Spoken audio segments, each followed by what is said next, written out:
Suma Teológica, parte tercera, cuestión 7. Sobre la gracia de Cristo en cuanto hombre particular. Pasamos ahora a tratar de las cosas que el Hijo de Dios tomó junto con la naturaleza humana y, en primer lugar, de las que afectan a la perfección. Luego, de las que atañen a las deficiencias. Kiaos, Fortan. Sobre lo primero, se plantean tres problemas. Primero, la gracia de Cristo. Segundo, su ciencia. Q no se ve 9. Tercero, su poder. Qta 13. La gracia de Cristo puede estudiarse bajo dos aspectos.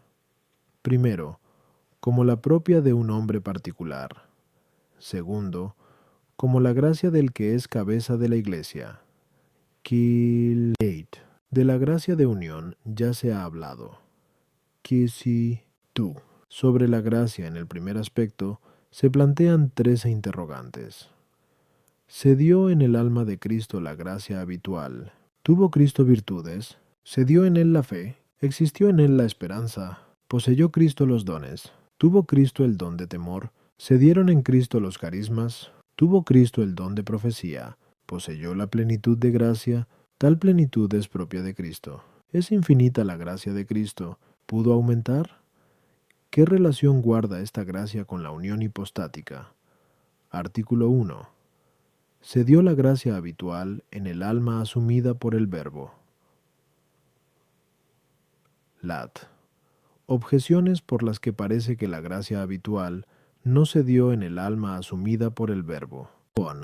La gracia es una participación de la divinidad en la criatura racional, según 2p 1,4, por medio del cual nos hizo donación de preciosas y magníficas promesas, para que seamos partícipes de la naturaleza divina, pero Cristo es Dios de verdad, y no por participación.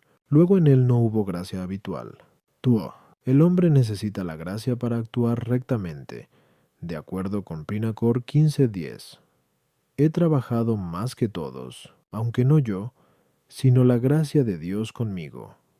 Y también la necesita para alcanzar la vida eterna, según Rom 6:23.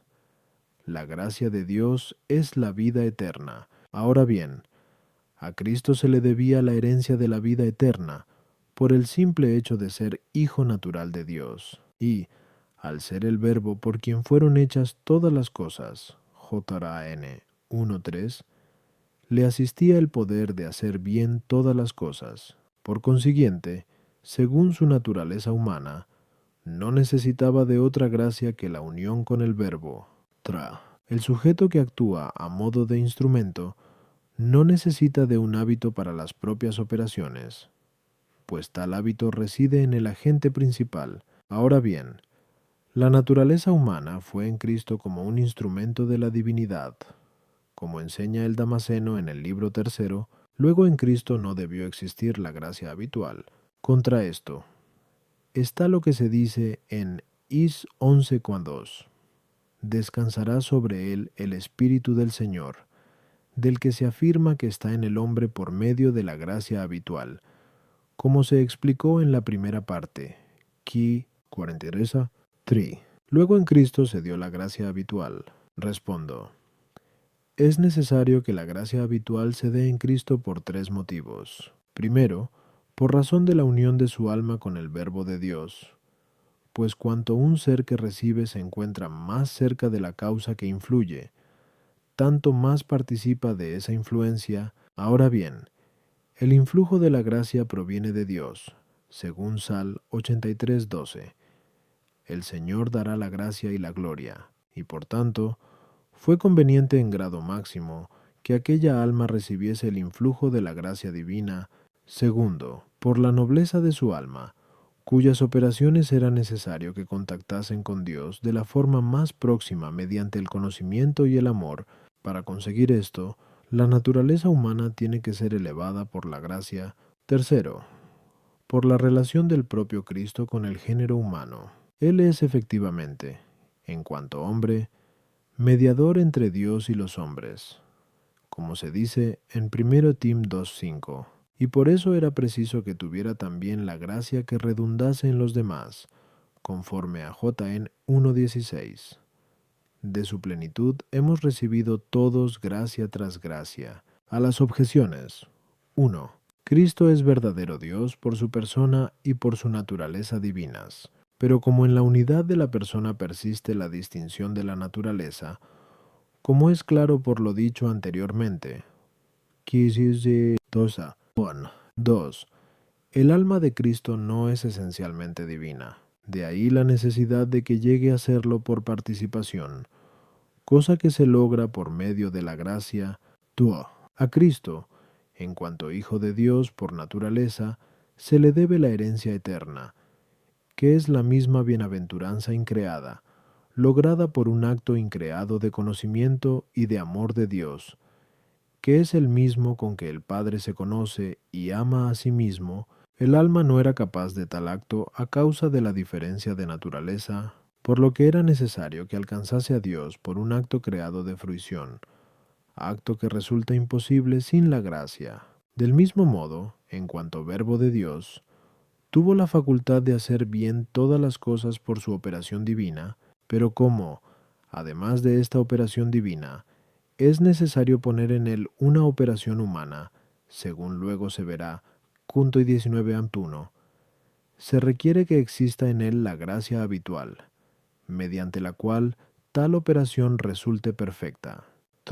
La humanidad de Cristo es instrumento de la divinidad, pero no a la manera de un instrumento inanimado, que no actúa, sino que es sólo movido, sino a modo de instrumento animado por un alma racional, que se mueve de tal manera que a la vez es movido. Por eso, para lograr una actuación oportuna, necesitó tener la gracia habitual. Artículo 2. ¿Tuvo Cristo virtudes? Lat. Objeciones por las que parece que Cristo no tuvo virtudes. 1. Cristo tuvo la plenitud de gracia, pero la gracia es suficiente para hacer bien todas las cosas, según 2 Cor 12,9. Te basta mi gracia. Luego en Cristo no se dieron virtudes. 2. Según el filósofo en Seven Ethic, la virtud se distingue de un cierto heroísmo o hábito divino, que se atribuye a hombres divinizados, pero esto le conviene a Cristo en grado máximo. Luego Cristo no tuvo virtudes, sino algo más noble que la virtud. Como queda dicho en la segunda parte, 1.2q, 65a, 2. Las virtudes se poseen todas juntas. Ahora bien, no fue conveniente que Cristo tuviera todas las virtudes a la vez, como es claro respecto de la liberalidad y la magnanimidad, cuyo acto recae en las riquezas, según Mt 8:20. El Hijo del Hombre no tiene dónde reclinar su cabeza. Otro tanto acaece con la templanza y la continencia, que actúan sobre las concupiscencias desordenadas, que no existieron en Cristo. Luego Cristo no tuvo virtudes. Contra esto está lo que sobresal 1,2. Pero en la ley del Señor tiene su complacencia, dice la glosa. Aquí se nos presenta a Cristo lleno de todo bien. Ahora bien, la virtud es la buena cualidad del alma. Luego Cristo estuvo lleno de toda virtud. Respondo. Como quedó explicado en la segunda parte, 1.2q, tiendeza 4.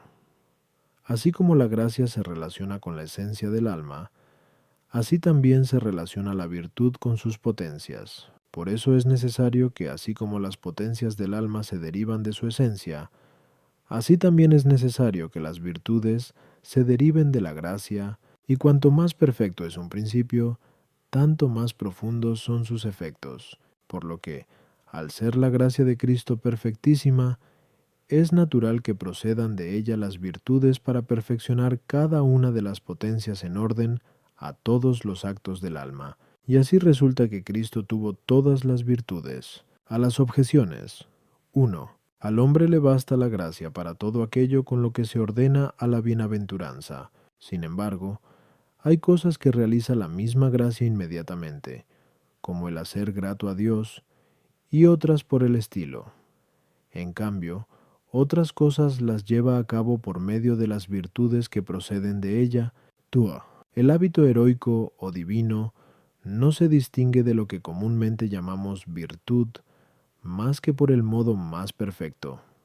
Esto es, en cuanto que alguno está mejor dispuesto para el bien que el común de los hombres, con lo que no se demuestra que Cristo careciese de las virtudes, sino que las tuvo en grado eminentísimo, por encima del modo común. En este sentido, también Plotino habló de un modo sublime de virtudes que él dijo ser propias del alma purificada. La liberalidad y la magnificencia son recomendadas con respecto a las riquezas, para que nadie las aprecie tanto, que descuide, por causa de ellas, lo que tiene obligación de hacer.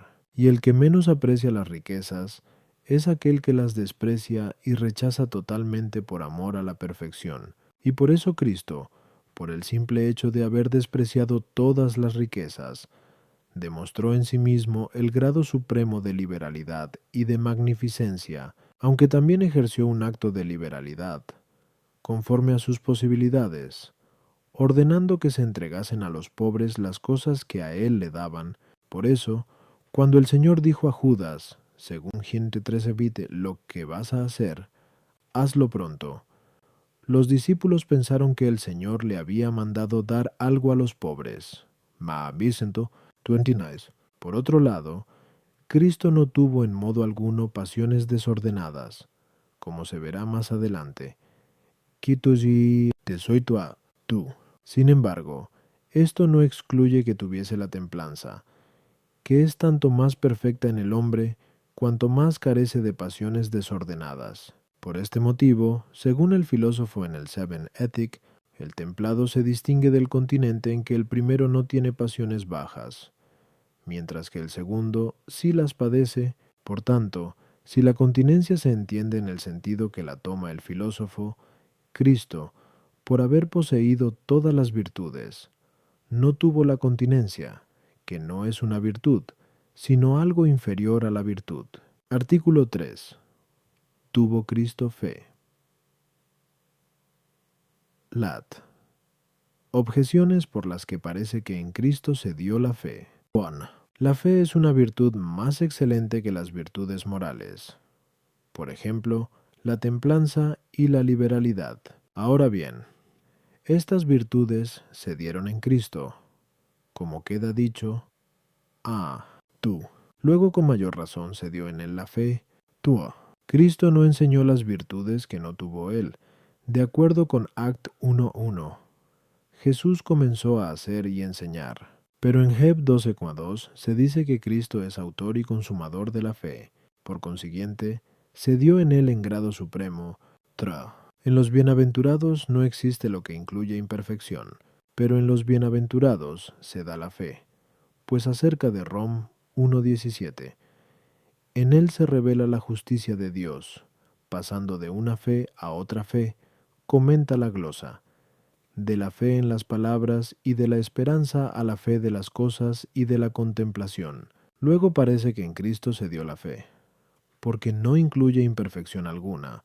Contra esto está lo que se dice en Heb 11:1. La fe es prueba de lo que no se ve. Pero para Cristo no hubo nada oculto, de acuerdo con lo que le dijo Pedro en Juan 21:17. Tú sabes todas las cosas. Luego en Cristo no existió la fe. Respondo. Como se expuso en la segunda parte, 2.2q, 4a, 1. El objeto de la fe es la realidad divina no vista, pero el hábito de la virtud, como cualquier otro, se especifica por el objeto y por lo mismo. Si la realidad divina deja de ser algo no visto, desaparece el motivo de la fe. Ahora bien, Cristo, desde el primer instante de su concepción, vio plenamente la esencia divina, como luego se demostrará. Cas 34. Luego en él no pudo existir la fe. A las objeciones. 1. La fe es superior a las virtudes morales, porque versa sobre un objeto más noble. Sin embargo, en relación con ese objeto, La fe incluye un cierto defecto, que no se dio en Cristo. Por lo mismo, en Él no pudo darse la fe, aunque tuvo las virtudes morales, porque no implican un defecto de esta clase en su noción, con respecto a sus propios objetos. Tuo. El mérito de la fe consiste en que el hombre, por obediencia a Dios, asiente a lo que no ve, según aquello de Rom 1:5. Para conseguir la obediencia a la fe entre todos los gentiles a causa de su nombre. Ahora bien, Cristo observó una obediencia plenísima respecto de Dios, pues según FLP 2:8, se hizo obediente hasta la muerte, y así no enseñó nada referente al mérito que él mismo no practicase de manera más excelente. Como comenta la glosa en el mismo lugar, la fe consiste propiamente en creer las cosas que no se ven. Ahora bien, la fe prestada a las cosas que se ven se llama fe en sentido impropio, y por cierta analogía, en lo referente a la certeza o firmeza de la adhesión. Artículo 4. ¿Existió en Cristo la esperanza? Lat. Objeciones por las que parece que en Cristo se dio la esperanza. 1. A juicio de la glosa, está dicho en nombre de Cristo lo que se lee en Sal 32. En ti, Señor, esperé. Ahora bien, el hombre espera en Dios mediante la virtud de la esperanza. Luego Cristo tuvo esta virtud. Tuo. La esperanza es la expectación de la bienaventuranza futura, como queda dicho en la segunda parte. 2:2 ki. Ya, 1:2.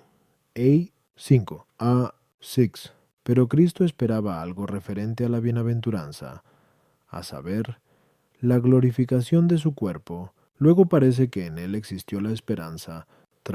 Cada uno puede esperar lo que pertenece a su perfección, con tal de que eso sea algo futuro. Ahora bien, había cosas que eran futuras pertenecientes a la perfección de Cristo, de acuerdo con F 4:12. Para la perfección de los santos, en razón de la obra del ministerio, para la edificación del cuerpo de Cristo. Luego parece que a Cristo le competía tener esperanza. Contra esto está lo que se dice en Rom 8:24. ¿Quién espera lo que ve?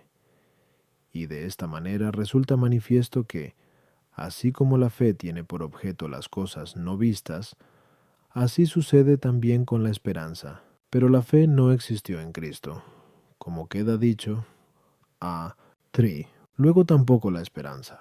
Respondo, así como pertenece a la esencia de la fe, el que uno asienta a lo que no ve, así también es propio de la esencia de la esperanza, el que uno espere lo que todavía no tiene. Y del mismo modo que la fe, en cuanto virtud teologal, no recae sobre cualquier cosa no vista, sino sobre solo Dios, de manera semejante también la esperanza, en cuanto virtud teologal, tiene por objeto la misma fruición de Dios, esperada principalmente por el hombre a través de la virtud de la esperanza. No obstante, a modo de consecuencia, el que tiene la virtud de la esperanza puede esperar el auxilio divino también en otras cosas, como acontece con el que tiene la virtud de la fe, pues no cree a Dios solo en lo referente a las cosas divinas, sino también respecto de cualquier otra materia que le haya sido revelada por inspiración de Dios. Cristo, desde el primer momento de su concepción, tuvo la fruición plena de la divinidad, como luego se dirá. Kil 34:4. Y por lo mismo no poseyó la virtud de la esperanza, tuvo, en cambio, la esperanza respecto de algunas cosas que todavía no había alcanzado, aunque no tuvo fe respecto de nada, porque, a pesar de conocerlo todo plenamente, con lo que la fe quedaba totalmente excluida en él, no poseía todavía de forma plena todo lo que pertenecía a su perfección, por ejemplo, la inmortalidad y la gloria del cuerpo, que podía esperar. A las objeciones.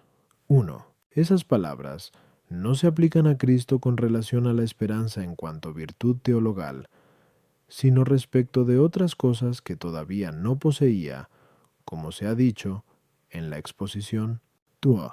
La gloria del cuerpo no pertenece a la bienaventuranza como algo principal, sino a modo de redundancia de la gloria del alma, como se expuso en la segunda parte, 1.2q, 4a, 6. Por tanto, la esperanza en cuanto virtud teologal no se refiere a la bienaventuranza del cuerpo, sino a la del alma, que consiste en el gozo divino. La edificación de la Iglesia por la conversión de los fieles no pertenece a la perfección esencial de Cristo. Le afecta, en cambio, en cuanto que mueve a otros a participar en su propia perfección, y puesto que, en sentido estricto, se llama esperanza a la que se refiere a lo que uno mismo espera tener, no puede decirse, hablando con propiedad, que la esperanza le convenga a Cristo por la razón alegada. Artículo 5. ¿Poseyó Cristo los dones?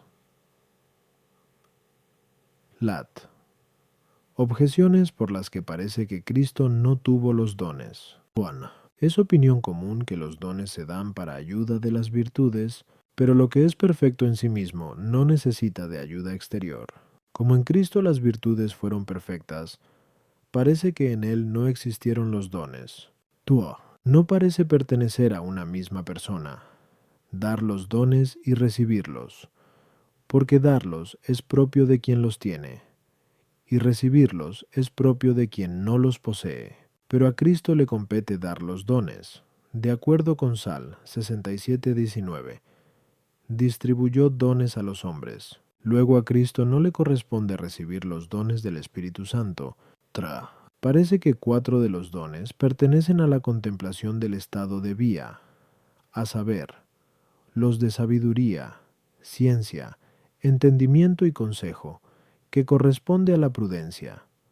Por eso el filósofo, en el Sext Ethic, o los cuenta entre las virtudes intelectuales, pero Cristo poseyó la contemplación del cielo. Luego no tuvo estos dones. Contra esto está lo que se lee en Is 4.1. 7 mujeres echarán mano de un solo hombre. La glosa comenta, esto es, los 7 dones del Espíritu Santo se apoderarán de Cristo. Respondo, como se expuso en la segunda parte, 1.2 68a1, los dones, hablando con propiedad, son unas perfecciones de las potencias del alma con las que se hacen aptas para ser movidas por el Espíritu Santo, pero es evidente que el alma de Cristo era movida por el Espíritu Santo en grado perfectísimo, como se dice en Leque 4.1. Jesús, lleno del Espíritu Santo, regresó del Jordán y era impulsado por el Espíritu al desierto. Luego es patente que en Cristo se dieron los dones en grado excelentísimo. A las objeciones. 1. Lo que es perfecto en el orden de su propia naturaleza necesita la ayuda de lo que es de naturaleza superior. Así el hombre, por perfecto que sea, necesita ser ayudado por Dios. Y en este sentido, las virtudes necesitan la ayuda de los dones, porque éstos perfeccionan las potencias del alma al ser movidas por el Espíritu Santo. Tuo. Cristo no es receptor y donante de los dones del Espíritu Santo bajo un mismo aspecto, sino que los da en cuanto Dios, y los recibe en cuanto hombre. Por eso dice Gregorio, en el segundo moral, que el Espíritu Santo, que procede de la divinidad de Cristo, no abandonó nunca su humanidad. En Cristo no se dio solo el conocimiento del cielo, sino también el de la vida terrenal, como luego se dirá. Quamont 15a10. Y sin embargo, los dones del Espíritu Santo permanecen de algún modo también en el cielo, como se expuso en la segunda parte, 1.2 Cuto 68a6. Artículo 6. Tuvo Cristo el don de temor. Lat. Objeciones por las que parece que en Cristo no existió el don de temor. 1. La esperanza es tenida como mejor que el temor, porque su objeto es el bien, mientras que el objeto del temor es el mal, como se explicó en la segunda parte, 1.2q, 41q, 41a, 2q, 42a, 1. Pero Cristo no tuvo la virtud de la esperanza, como antes se ha dicho. A. For. Luego tampoco poseyó el don de temor. Tua. Por el don de temor teme uno o la separación de Dios, que es el temor casto, o ser castigado por él, lo que representa el temor servil, como los llama Agustín en el Supra Canonicam Loan. Ahora bien, Cristo no temió ni separarse de Dios por el pecado, ni ser castigado por él a causa de la culpa, porque no podía pecar, como luego se dirá. 15a. Y respecto de lo imposible, no existe el temor. Luego en Cristo no se dio el don de temor. En la 1 JN 4:18 se dice: la caridad perfecta echa fuera el temor, pero la caridad de Cristo fue perfectísima, según F 3:19. La caridad de Cristo, que supera toda ciencia. Luego Cristo no tuvo el don del temor. Contra esto está lo que se lee en Is 11:3. Lo llenará el espíritu del temor del Señor primos. Respondo. Como se expuso en la segunda parte, 1.2q 42a 1. El temor se relaciona con dos objetos. Uno, el mal espantoso. Otro, la persona que puede causarnos ese mal, como cuando uno teme al rey en cuanto tiene el poder de matar. Pero no se temería al que tiene tal potestad si ésta no fuese eminente, de modo que no es fácil hacerle frente. De hecho, no tememos las cosas que podemos rechazar fácilmente, y de esta manera es claro que nadie es temido más que por su superioridad. Así pues, hay que decir que en Cristo se dio el temor de Dios, pero no en cuanto se refiere al mal de la separación de Dios por el pecado, ni tampoco en cuanto se relaciona con el mal del castigo por tal pecado, sino en cuanto atañe a la misma superioridad divina, en cuanto que el alma de Cristo, impulsada por el Espíritu Santo, se movía hacia Dios con un afecto reverencial. Por eso se dice en Heb 5:7 que, en todas las ocasiones, fue escuchado por su reverencial temor. Este amor reverencial para con Dios lo tuvo Cristo, en cuanto hombre, de forma más plena que todos los demás, y por esto le atribuye la Escritura la plenitud del temor del Señor. Is 11:3. A las objeciones.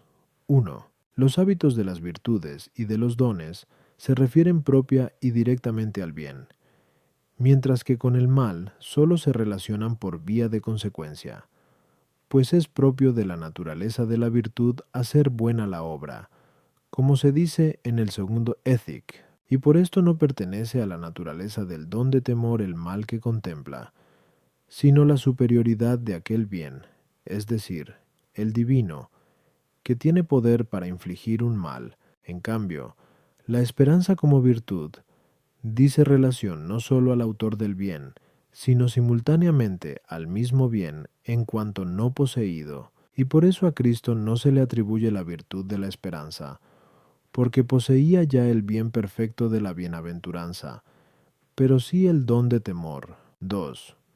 Esa objeción procede del temor considerado en relación con el mal como objeto. 3. La caridad perfecta echa fuera el temor servil, que se fija especialmente en el castigo. Pero un temor de esta naturaleza no existió en Cristo. Artículo 7. ¿Tuvo Cristo carismas? Lat. Objeciones por las que parece que en Cristo no se dieron los carismas. 1. Quien tiene algo plenamente, no puede tenerlo por participación, pero Cristo tuvo la plenitud de gracia, según JN 1:14, lleno de gracia y de verdad.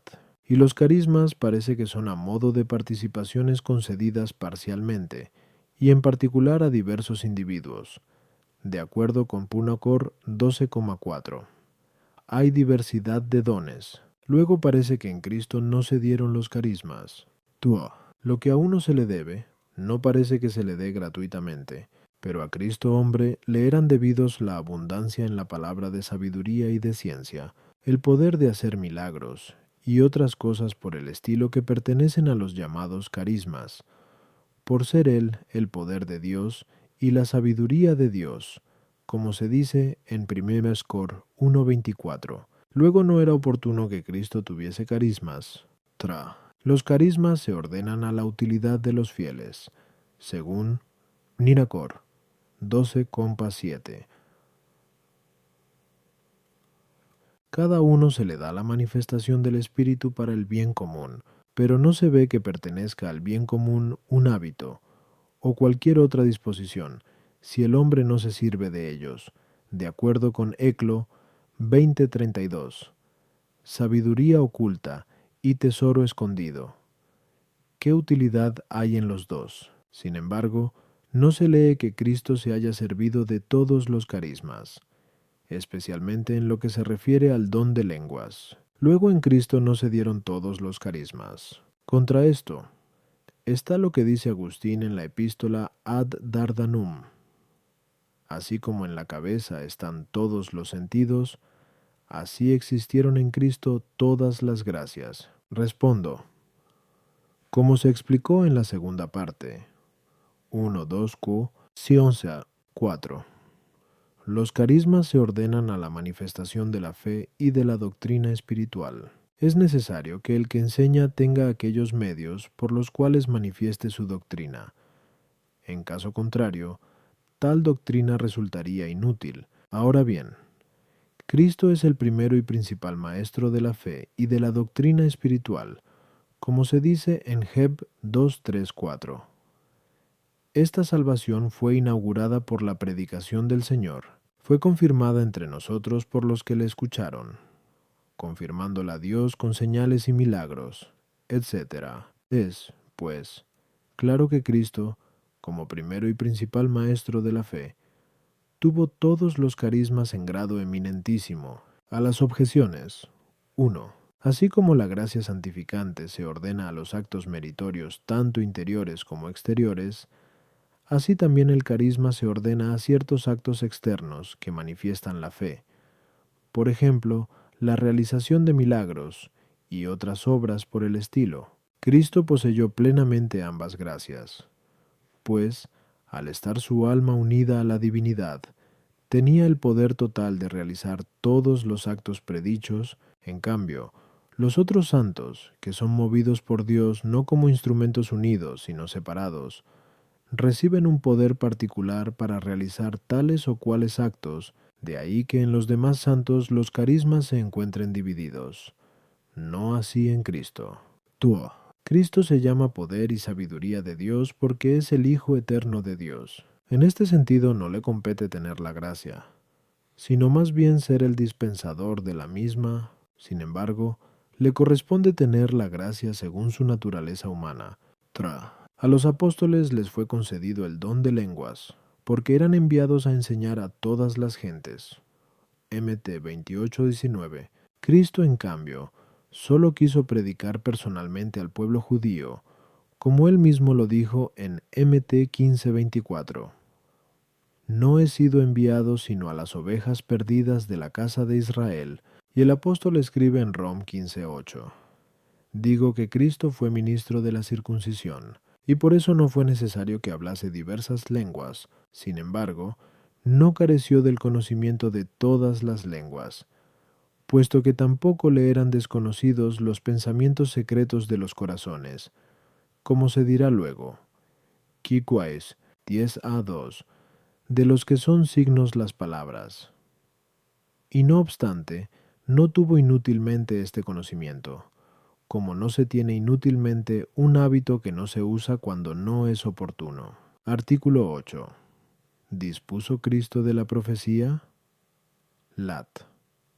Objeciones por las que parece que Cristo no tuvo la profecía. 1. La profecía implica un conocimiento oscuro e imperfecto, de acuerdo con Num 12:6. Si alguno de vosotros fuera profeta del Señor, le hablaré por medio del sueño o en visión. Pero Cristo tuvo un conocimiento pleno y perfecto, mucho mayor que el de Moisés, del que se añade, Num 12:8, que vio a Dios claramente y no por medio de enigmas. Luego no se debe asignar a Cristo la profecía. Tuo. Así como la fe versa sobre las cosas que no se ven, y la esperanza sobre las cosas que no se poseen, así también la profecía recae en realidades que no son presentes, sino distantes, porque se llama profeta al que habla de lo que está lejos. Ahora bien, Cristo no tuvo fe ni esperanza, como antes se ha dicho,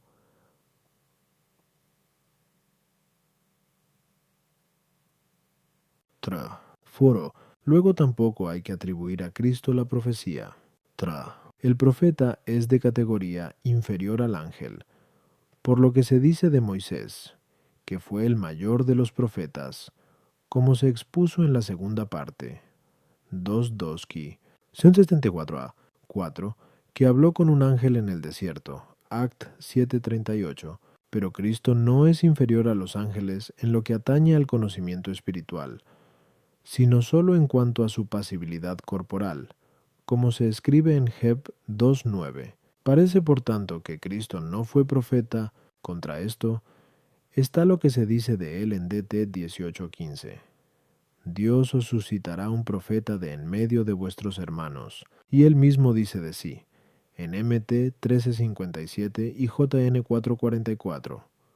Solo en su patria es menospreciado el profeta. Respondo, se llama profeta al que habla de cosas lejanas o ve cosas lejanas, es a saber, en cuanto conoce y habla de cosas que están lejos del conocimiento humano, como dice también Agustín en el libro 16 contra Faustum. Sin embargo, hay que tener en cuenta que no se puede llamar profeta a uno, por el hecho de conocer y anunciar cosas que son lejanas para otros, con los que él no habita, y esto es claro en lo que atañe al lugar y en lo que se refiere al tiempo. Por ejemplo, tendríamos un caso de profecía, si uno que vive en Francia conociese y anunciase a los que viven en esa nación lo que entonces acontecía en Siria, como descubrió Eliseo a Gehazi, 2 Re 5:26, que un hombre había descendido del carro y le había salido al encuentro. En cambio, si uno que vive en Siria anunciase cosas que acontecen allí, su intervención no sería profética. Y otro tanto sucede con relación al tiempo. Fue un caso de profecía el anuncio hecho por Isaías de que Ciro, rey de Persia, había de reedificar el templo de Dios, como se ve en Is 44:28. Pero no puede tomarse por un caso de profecía la narración hecha por Esdras 1:3 de lo que acaeció en su tiempo. Así pues, el que Dios o los ángeles, y también los bienaventurados, conozcan y anuncien cosas alejadas de nuestro conocimiento, no es un caso de profecía, pues no participan de ningún modo de nuestro estado. En cambio, Cristo, antes de su pasión, participaba de nuestra condición, en cuanto que no era solo bienaventurado, sino también viador. Y por eso era profético el que conociese y anunciase las cosas que estaban lejos del conocimiento de los demás viadores, y por este motivo se afirma que tuvo el don de profecía. A las objeciones. 1. Las palabras citadas no demuestran que el conocimiento enigmático pertenezca a la esencia de la profecía, tal como se da en el sueño y en la visión, sino que por medio de ellas se pone de manifiesto la comparación entre los otros profetas, que conocieron las cosas divinas en sueño y en visión, y Moisés, que vio a Dios claramente y no por enigmas. Este, no obstante, fue llamado profeta, según DT 34:10. No volvió a surgir en Israel un profeta semejante a Moisés. Sin embargo, se puede decir que Cristo, a pesar de tener un conocimiento pleno y claro en lo que se refiere a su parte intelectiva, tuvo en su imaginación ciertas imágenes en las que podía atisbar las cosas divinas, puesto que no era solo bienaventurado, sino también viador. Tuo. La fe tiene por objeto las cosas que el creyente no ve. De manera semejante, la esperanza recae en las cosas que no posee el que espera. En cambio, la profecía versa sobre las cosas que están lejos del conocimiento común de los hombres, con los que el profeta vive y trata en el estado de viadores. Por eso, la fe y la esperanza contradicen la perfección de la bienaventuranza de Cristo, pero no la profecía. 3. El ángel, por ser bienaventurado, está por encima del profeta, que es puro viador, pero no está por encima de Cristo, que fue a la vez viador y bienaventurado. Artículo 9. ¿Poseyó Cristo la plenitud de gracia? Lat. Objeciones por las que parece que Cristo no tuvo la plenitud de gracia. Bon. Las virtudes se derivan de la gracia, como se expuso en la segunda parte. 1-2 qui, teonteesa, 4-1.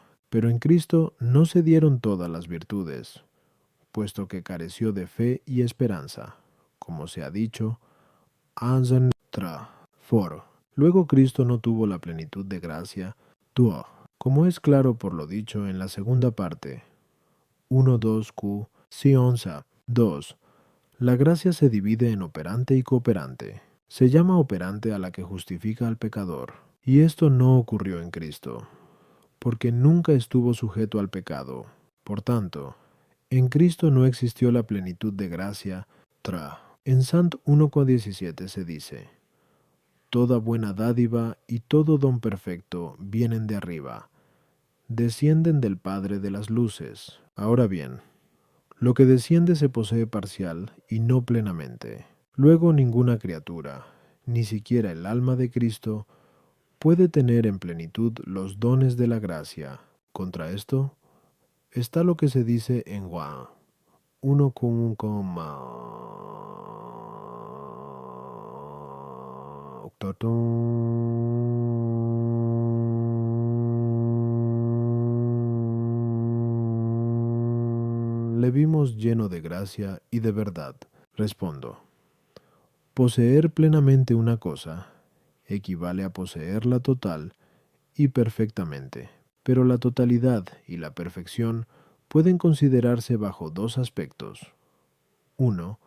Por razón de su cantidad intensiva, como cuando se dice que alguien tiene la blancura plenamente porque la posee en el mayor grado posible. Otro, por razón de su eficacia, por ejemplo cuando se dice que alguien tiene la vida plenamente porque la posee con todos sus efectos y operaciones, y, en este sentido, el hombre tiene la vida plenamente. No. En cambio, el animal o la planta, Cristo poseyó la plenitud de gracia en los dos sentidos. Bajo el primero, porque la poseyó en grado sumo, del modo más perfecto en que es posible tenerla, y esto resulta evidente, en primer lugar, por la proximidad del alma de Cristo a la causa de la gracia. Ya se dijo, a 1, que un ser en actitud de recibir, recibe en mayor grado cuanto más próximo a la misma está, y por eso, el alma de Cristo, al estar unida a Dios de la forma más próxima entre todas las criaturas racionales, recibe la máxima influencia de su gracia. En segundo lugar, es claro, por comparación con su efecto, el alma de Cristo recibía la gracia de tal modo que de ella redundase en cierta manera sobre los demás. Por eso fue conveniente que tuviese la gracia en grado supremo, como acontece con el fuego, que, por ser la causa del calor en todos los seres calientes, tiene el calor en grado máximo. Otro tanto aconteció en cuanto a la eficacia de la gracia, pues la poseyó plenamente al tenerla para todas sus operaciones y efectos, y esto porque le fue otorgada la gracia como a principio universal en el campo de todos los que tienen la gracia, y la virtud del primer principio en un género determinado se extiende a todos los efectos dentro de tal género. Así sucede con el sol, que, por ser causa universal de la generación, como dice Dionisio en el C. 4 del Dediv, nom, y se extiende a todo lo que se enmarca en la generación, y así se considera en Cristo este segundo aspecto de la gracia, en cuanto su gracia se extiende a todos los efectos de la misma, que son las virtudes, los dones y otras realidades por el estilo. A las objeciones.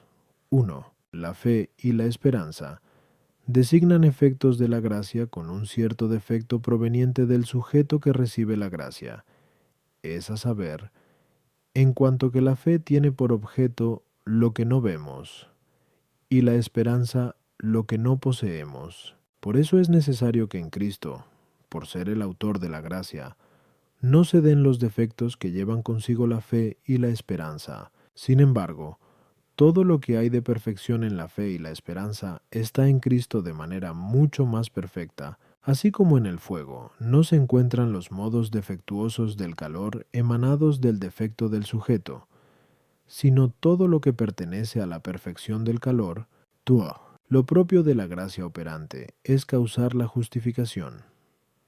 El hacer un justo de un pecador le sobreviene por parte del sujeto en el que se asienta el pecado. Por consiguiente, el alma de Cristo fue justificada por la gracia operante, en cuanto que la hizo justa y santa desde el principio de su concepción, no porque antes hubiera sido pecadora o injusta. 3. La plenitud de la gracia se atribuye al alma de Cristo según la capacidad de la criatura, mas no por comparación a la plenitud infinita de la bondad divina. Artículo 10.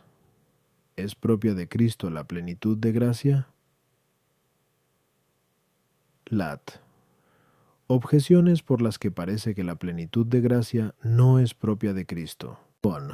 Es propio de uno lo que a él solo le corresponde, pero la plenitud de gracia se atribuye a otros, pues de la Santísima Virgen se dice en Leco 1:28, Salve, llena de gracia, el Señor está contigo, y en Act 6:8 se lee, Esteban estaba lleno de gracia y de poder. Luego la plenitud de gracia no es propia de Cristo. Tua, lo que puede comunicarse a otros por medio de Cristo, no parece propio del mismo. Ahora bien, la plenitud de gracia puede comunicarse a otros por medio de Cristo, pues el apóstol dice en F 3:19, para que seáis llenos de toda la plenitud de Dios. Luego la plenitud de gracia no es propia de Cristo. Tra. El estado de vía parece que ha de ser proporcionado al estado de bienaventuranza, pero en éste se dará una plenitud porque, como dice Gregorio en la homilía de Centum Movibus, en la patria celestial, donde está la plenitud de todos los bienes, aunque algunos sean otorgados de manera excelente, sin embargo, nada se posee particularmente. Luego, en el estado de vía, la plenitud de gracia es poseída por cada uno de los hombres en particular, y así la plenitud de gracia no es propia de Cristo. Contra esto, está que la plenitud de gracia se atribuye a Cristo en cuanto Hijo unigénito del Padre, de acuerdo con Jontene 1:14. Le vimos, como unigénito del Padre, lleno de gracia y de verdad. Ahora bien, el ser unigénito del Padre es exclusivo de Cristo. Luego también le es propio el estar lleno de gracia y de verdad. Respondo. La plenitud de gracia puede considerarse bajo dos aspectos. Uno, por parte de la misma gracia. Otro, por parte de quien la tiene. Por parte de la propia gracia, se dice que existe la plenitud cuando uno alcanza el más alto grado de gracia, en cuanto a la esencia y en cuanto a la virtualidad. Es a saber, en cuanto posee la gracia de la forma más excelente posible, y en la máxima extensión para todos los efectos de ella derivados, y tal plenitud de gracia es exclusiva de Cristo. Por parte del sujeto, se dice que se da la plenitud de gracia cuando alguien la posee de acuerdo con su propia condición, sea en intensidad, por haber llegado al término prefijado por Dios, de acuerdo con F 4:7. A cada uno de nosotros se nos ha dado la gracia en la medida del don de Cristo, sea en virtualidad, es decir, en cuanto uno dispone del poder de la gracia para todo lo que se refiere a su estado o a sus deberes, como decía el apóstol en F 3:8-9, a mí, el menor de todos los santos, se me ha dado esta gracia, la de iluminar a los hombres, etc. Y tal plenitud de gracia no es propia de Cristo, sino que puede ser comunicada por Él mismo a otros. A las objeciones. 1. Se llama a la Santísima Virgen, llena de gracia, no por lo que toca a la misma gracia, pues no la tuvo en el máximo grado posible, ni para todos los efectos que de ella emanan, sino que se la llama llena de gracia en relación consigo misma, en el sentido de que recibió la gracia suficiente para el estado de Madre de Dios, a que había sido elegida por el propio Dios, y de manera semejante, se dice que Esteban estaba lleno de gracia, porque tenía la suficiente para ser idóneo ministro y testigo de Dios, para lo que había sido elegido, y lo mismo ha de decirse de otros. Pero, de estas plenitudes, una es mayor que la otra, de acuerdo con la previa ordenación divina a un estado más elevado o más bajo. Tuo. En el texto citado habla el apóstol de la plenitud de gracia considerada por parte del sujeto, en relación con aquello a que el hombre ha sido previamente ordenado por Dios, y eso es, o algo común a lo que están previamente ordenados todos los santos, o algo especial, propio de la excelencia de algunos, y, en este sentido, hay una plenitud de gracia común a todos los santos, a saber, la que consiste en tener la gracia suficiente para merecer la vida eterna, que consiste en el gozo pleno de Dios. Y esta es la plenitud que deseaba el apóstol para los fieles a quienes escribía. Los dones que son comunes en el cielo, a saber, la visión, la posesión y el gozo, y otros por el estilo, tienen algunos dones correspondientes en la vida terrena que también son comunes a los santos. Hay, sin embargo, algunas prerrogativas de los santos, tanto en el cielo como en la tierra, que no todos poseen. Artículo 11. ¿Es infinita la gracia de Cristo? Lat. Objeciones por las que parece que la gracia de Cristo es infinita. Bon. Todo lo que no tiene medida ni límite es infinito. Ahora bien, la gracia de Cristo no tiene medida, pues se dice en Junto NN 3:34. Dios no le dio el Espíritu con medida, es a saber, a Cristo. Luego la gracia de Cristo es infinita. Tuo. Un efecto infinito manifiesta un poder infinito, que no puede tener por fundamento más que una esencia infinita. Pero el efecto de la gracia de Cristo es infinito, porque se extiende a la salvación de todo el género humano, al ser él mismo la propiciación por los pecados de todo el mundo, como se dice en 1 Jotonen 2:2. Luego la gracia de Cristo es infinita. Toda realidad finita puede llegar, por adición, a la cantidad de cualquier otra realidad limitada. Sí, pues, la gracia de Cristo es finita. La gracia de otro hombre podría crecer tanto que llegase a igualar la gracia de Cristo. En contra de esto está lo que se dice en Job 28:17. No es comparable a él el oro o el vidrio, tal como lo interpreta Gregorio. Luego la gracia de Cristo es infinita. Contra esto está que la gracia de Cristo es algo creado en su alma. Pero todo lo creado es finito, según Sap 11:21. Todo lo dispusiste con número, peso y medida. Por consiguiente, la gracia de Cristo no es infinita. Respondo. Como es claro por lo expuesto anteriormente. Dosa, Tenkyu, Seisa. 6. En Cristo se puede distinguir una doble gracia. Una, la gracia de unión que, como antes se dijo, Ibid, es la misma unión personal con el Hijo de Dios, que es otorgada gratuitamente a la naturaleza humana, y tal gracia es evidentemente infinita, por ser infinita la persona del Verbo.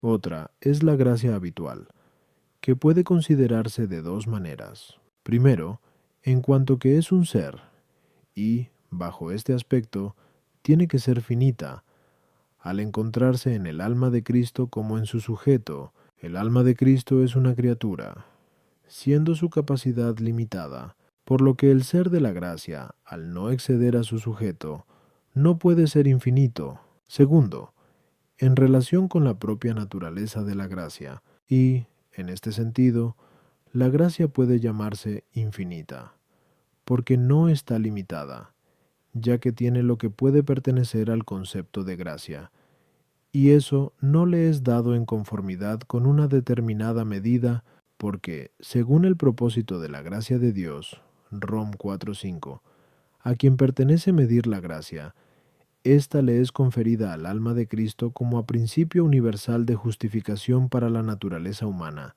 según F 1:6. Nos justificó en su amado Hijo. Es como si dijéramos que la luz del sol es infinita, no según su naturaleza, sino en relación con el concepto de luz, porque posee todo lo incluido en tal concepto. A las objeciones. 1. La frase el Padre no da a su Hijo el Espíritu. Con medida puede entenderse, primeramente, del don que Dios Padre hizo a su Hijo desde la eternidad, es a saber, la naturaleza divina, que es un don infinito. Por eso la glosa comenta a ese propósito.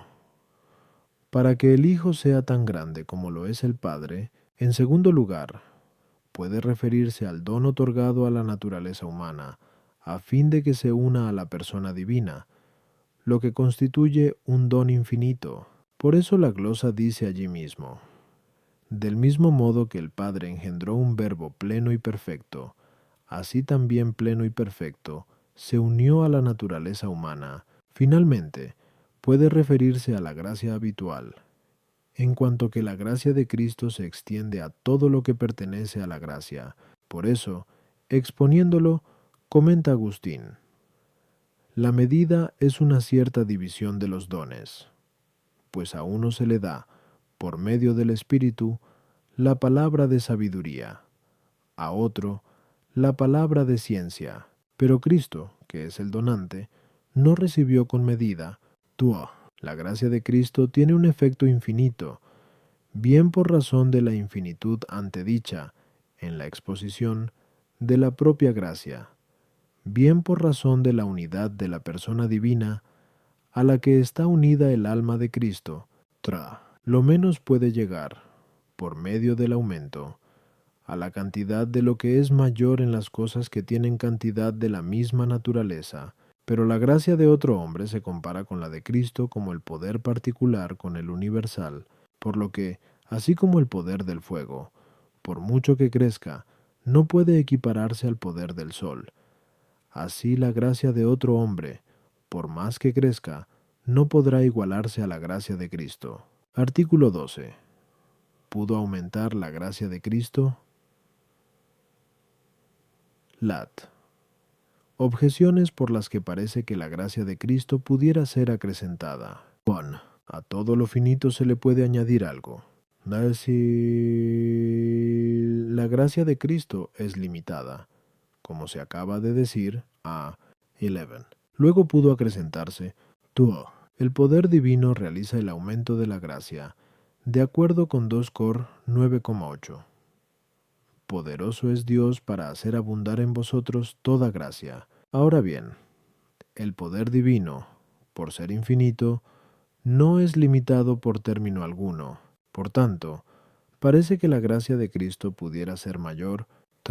En LC 252 se dice que el niño Jesús crecía en edad, sabiduría y gracia ante Dios y ante los hombres. Luego la gracia de Cristo pudo acrecentarse. Contra esto está lo que se lee en J 1:14.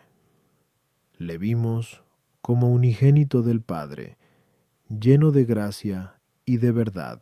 Pero nada puede ser o concebirse mayor que el ser alguien unigénito del Padre. Luego no puede existir, ni tampoco concebirse, una gracia mayor que aquella de la que Cristo estuvo lleno. Respondo: la imposibilidad de aumento en una forma puede acontecer de dos modos. Uno, por parte del propio sujeto; otro, por parte de esa forma. Por parte del sujeto, cuando éste alcanza el grado supremo en la participación de la propia forma de acuerdo con su propio modo de ser, como cuando decimos que el calor del aire no puede aumentar cuando éste ha alcanzado el grado máximo de calor compatible con la naturaleza del aire, aunque en la naturaleza pueda darse un calor más elevado, como es el del fuego. Por parte de la forma, la posibilidad de aumento queda excluida cuando un sujeto alcanza la máxima perfección en que tal forma puede poseerse, como cuando decimos que el calor del fuego no puede acrecentarse, porque no puede haber un grado de calor mayor que el alcanzado por el fuego. Así como la sabiduría divina ha fijado la medida concreta de las demás formas, así también lo ha hecho con la gracia, según Sab 11:21. Todo lo dispusiste en número, peso y medida, y la medida de cada forma está preestablecida de acuerdo con su fin. Así, no se da una gravedad mayor que la gravedad de la tierra, porque no existe un lugar inferior a esta. El fin de la gracia es la unión de la criatura racional con Dios, y no puede existir ni concebirse mayor unión de la criatura racional con Dios que la establecida en la persona, y por este motivo, la gracia de Cristo llega a la medida suprema de la gracia. Resulta así evidente que la gracia de Cristo no pudo acrecentarse por parte de la misma gracia, pero tampoco pudo acrecentarse por parte del sujeto, porque Cristo, en cuanto hombre, fue verdadera y plenamente bienaventurado desde el primer instante de su concepción. Por tanto, no pudo darse en él aumento de la gracia, lo mismo que no se da en los demás bienaventurados, por haber llegado ya al término. Por el contrario, la gracia de los hombres que son puramente viadores puede acrecentarse lo mismo por parte de la forma, al no haber llegado al grado máximo de la gracia, que por parte del sujeto, pues aún no han llegado al término. A las objeciones. 1. Si se trata de cantidades matemáticas, a cualquier cantidad finita se le puede hacer adiciones, ya que por parte de la cantidad limitada, nada hay que se oponga a ello. En cambio, si se trata de una cantidad natural, puede haber rechazo por parte de la forma, que exige una cantidad determinada, como acontece también con otros accidentes determinados. Por esto dice el filósofo, en segundo de Ánima, que la naturaleza de todas las realidades estables es el término y la razón de su magnitud y de su aumento. Y ahí estriba la razón de que puedan hacerse adiciones a la cantidad de todo el firmamento, mucho más ha de tenerse en cuenta en las propias formas un término más allá del cual no pasan, y, por este motivo, no convino que se hiciese adición alguna a la gracia de Cristo, aunque según su esencia sea finita, aunque el poder de Dios pudiera hacer algo mayor y mejor que la gracia habitual de Cristo, no sería capaz de hacer que se ordenase a algo mayor que la unión personal con el Hijo unigénito del Padre. A esa unión corresponde de manera suficiente tal medida de gracia, de acuerdo con lo establecido por la sabiduría divina. Uno puede crecer en sabiduría y en gracia de dos maneras. Una, mediante el aumento de los mismos hábitos de sabiduría y gracia, y, en este sentido, Cristo no creció en ellas. Otra, en relación con los efectos, a saber, en cuanto uno realiza obras más sabias y más virtuosas, y en este aspecto, Cristo crecía en sabiduría y en gracia, lo mismo que crecía en edad, porque, a medida que crecía en edad, hacía obras más perfectas, para demostrar que era verdadero hombre, tanto en lo referente a Dios como en lo tocante a los hombres. Artículo 13. La gracia habitual de Cristo es una consecuencia de la unión. Lat. Objeciones por las que parece que la gracia habitual de Cristo no es una consecuencia de la unión. 1. Una realidad no es consecuencia de sí misma, pero la gracia habitual parece ser la misma que la gracia de unión, pues dice Agustín en el libro de Praedest, Sanct, la gracia por la que se hace cristiano el hombre, desde el momento en que comienza a creer, es la misma por la que aquel hombre, desde el primer momento, fue hecho Cristo. Lo primero pertenece a la gracia habitual, lo segundo, a la gracia de unión. Luego parece que la gracia habitual no es una consecuencia de la unión. La disposición precede a la perfección temporal, o por lo menos conceptualmente. Ahora bien, la gracia habitual parece ser una disposición de la naturaleza humana para la unión personal. Luego da la impresión de que la gracia habitual no es una consecuencia de la unión, sino más bien algo que la precede. Lo común es antes que lo propio, pero la gracia habitual es común a Cristo y a los demás hombres, mientras que la gracia de unión es propia de Cristo. Luego, conceptualmente, la gracia habitual es anterior a la de unión.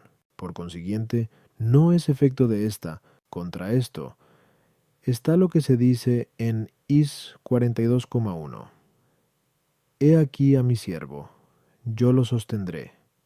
Y luego continúa, he puesto mi espíritu sobre él, lo que pertenece al don de la gracia habitual, de donde se deduce que la asunción de la naturaleza humana en la unión de la persona precede en Cristo a la gracia habitual. Respondo, la unión de la naturaleza humana con la persona divina, que antes, Q, 2, 6, aclaramos que era la misma gracia de unión, precede en Cristo a la gracia habitual, no en el orden del tiempo, sino en el de la naturaleza y en el de la razón. Y esto por tres motivos. Primero, de acuerdo con los principios de una y otra gracia. Efectivamente, el principio de la unión es la persona del Hijo que asume la naturaleza humana, de la que se dice que fue enviada al mundo. JN 3:17. Porque asumió la naturaleza humana, en cambio, el principio de la gracia habitual, que es dada con la caridad, es el Espíritu Santo, del que se dice, en este aspecto, que es enviado porque habita en el alma por la caridad. Rom 5.5, 8,9. 11. Gal 4:6. Ahora bien, la misión del Hijo, según el orden de la naturaleza, es anterior a la misión del Espíritu Santo. Lo mismo que, en el orden de la naturaleza, el Espíritu Santo, que es el amor, procede del Padre y del Hijo.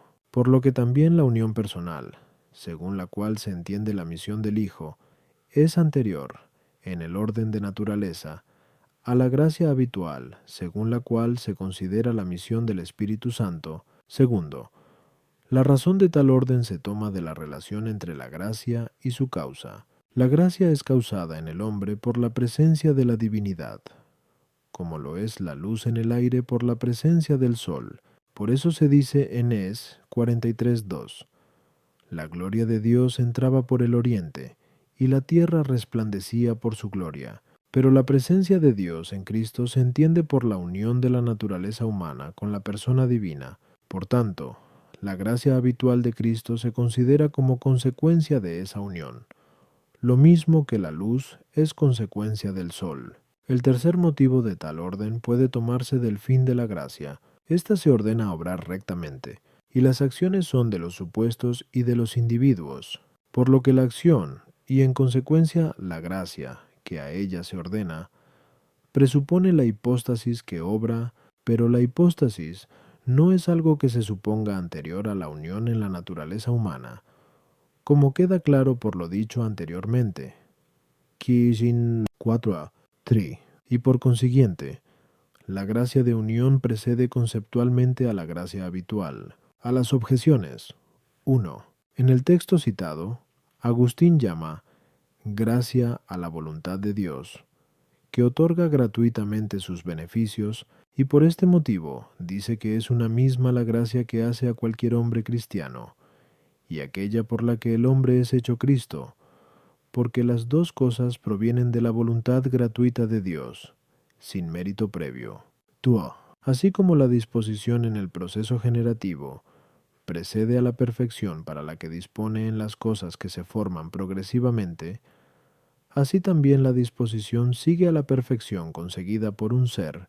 Tal acontece con el calor, que fue disposición para la forma del fuego, pasando luego a ser efecto de tal forma una vez que ésta preexiste. Ahora bien, en Cristo la naturaleza humana se unió a la persona del Verbo desde el primer instante sin progreso sucesivo. Por tanto, la gracia habitual no se considera como precedente a la unión, sino como consiguiente a la misma, a modo de cierta propiedad natural. De ahí que Agustín diga, en el Henchir, que la gracia es, en cierto modo, natural a Cristo hombre. 3. Lo común es anterior a lo propio si ambos son del mismo género, pero, cuando se trata de cosas que son de género distinto, nada impide que lo propio sea anterior a lo común. La gracia de unión no pertenece al mismo género que la gracia habitual, sino que está por encima de todo género, como lo está la misma persona divina. Por eso nada impide que esta realidad propia sea anterior a la común, porque aquella no se obtiene por adición a la común, sino que más bien es el principio y el origen de ésta.